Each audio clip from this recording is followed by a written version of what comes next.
Welcome back to another video, guys. In today's video, we're going to be talking about the Lutsen 99er.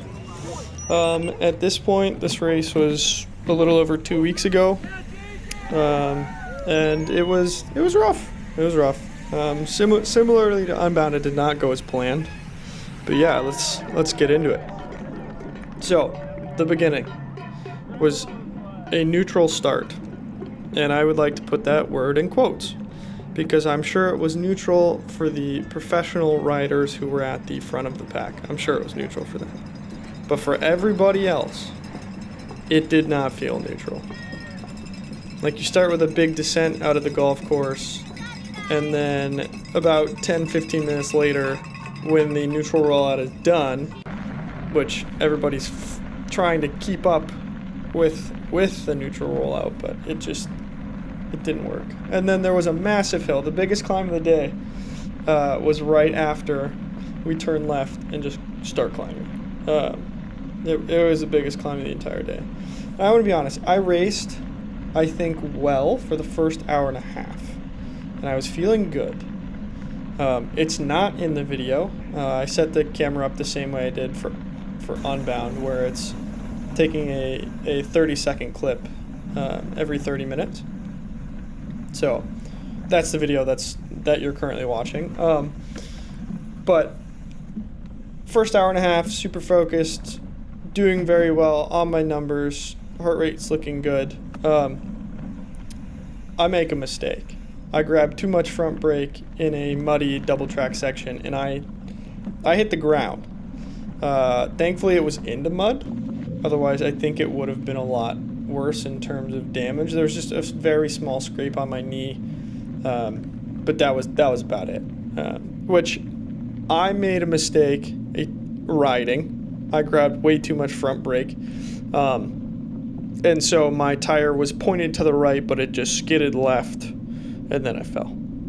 But my biggest takeaway is that I had the wrong tires. So from the research that I did, Reddit seemed to tell me we want fast rolling tires basically for the entire race, because 49% of the course is gravel. It had rained a little bit the week leading in, and so I think there was still a lot of shaded double track sections, and there were some with mud. And so I ran the Maxxis Aspen STs, which are a very fast rolling tire, at least tread-wise, not a very good mud tire. I think if I were to do this race again, I would put a different tire in the front, a much more knobbly tire. The rear tire was fine. I mean, it was sliding around in the mud, but like, that's fine. It was very much so the front. But yeah, so that's an hour and a half in. And then after that, a little bit of confidence in terms of technical riding is gone. The entire rest of the day, so this race took me 8 hours, and I'll get into why it took so long towards the end. But so I have another 6.5 hours in the saddle until I get to the end. The entire 6.5 hours, it was my legs versus my brain, or my legs versus my head. My legs kept pushing, my brain kept contemplating just pulling out. I've already hit the deck. I don't know if there's going to be something more wrong with my knee or anything, because it was just a direct knee impact, essentially. I didn't really skid too far. I think because it was into mud, it was cushioned almost. But yeah, so it was a mental battle the entire day. Happy I finished. What are some other big key things? This race has made me realize I am not necessarily cut out for off-road endurance racing, because I don't want to deal with mud. And it's not even the mud, that made me fall, or I think most of the mud in the clips are fine that you're watching. It's the mud bogs that were like, I want to say we were less than 10 miles from the finish. So we were already 85, 90 miles into this race. And then we turn on to the only single track of the entire race. And the beginning's fine, and whatnot. And then it just turns into mud bogs. You don't know how deep they are. The water is not clear. So, like, you can't see the bottom. You don't know what kind of rocks are in these things. You just, like, it's just, you don't know. And a lot of them were unrideable as soon as you lost any sort of momentum. So, yeah, it just, like, there was probably a good, I would say, of the 97 miles, I would say there had to have been close to a mile of walking. And obviously, I don't want to blame that for my 8 hours, because, I mean, the legs just deteriorated throughout the day.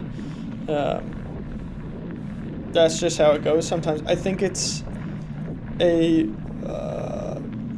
blessing in disguise that I didn't qualify for Leadville, because I really didn't enjoy the end of the Lutsen 99er. I really didn't enjoy the end of Unbound. I think if I'm going to be doing endurance stuff, it's going to be on the road. I am primarily a road cyclist at the end of the day. So what does that mean for the rest of my racing season? We'll talk about that. I'm still going to do Chequamegon because it's only 40 miles, and I still enjoy riding my mountain bike. So we're still gonna do Chequamegon in September. We're not gonna do Big Sugar anymore in October.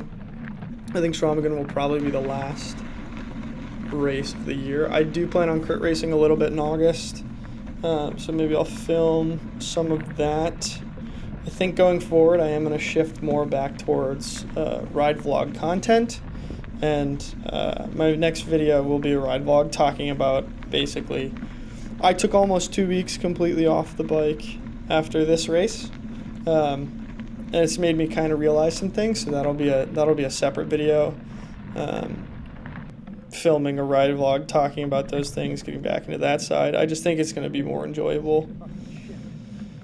But yeah, Lutsen 99er, it was rough. It took me 8 hours. I don't even know what my normalized power was. It was probably close to 200, if not under it. Overall average was low. It wasn't as bad as the second half of Unbound, though, so I'll take that at least. But yeah, I think the next video will be a ride vlog explaining kind of a mindset shift from this race. Yeah, would I recommend this race? Yeah, if you don't mind some mud. Like, I got done with the race, and my legs were completely caked in mud that I took my socks off. And it was rough. Like it was rough. The entire race as a whole. Overall was 97 miles. It was between 5,000 and 6,000 feet of climbing.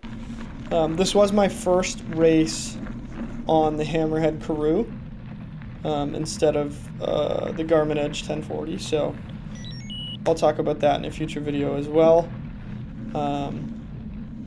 But yeah, that's probably going to do it for today's video. Didn't get the result I wanted. Wasn't the best race.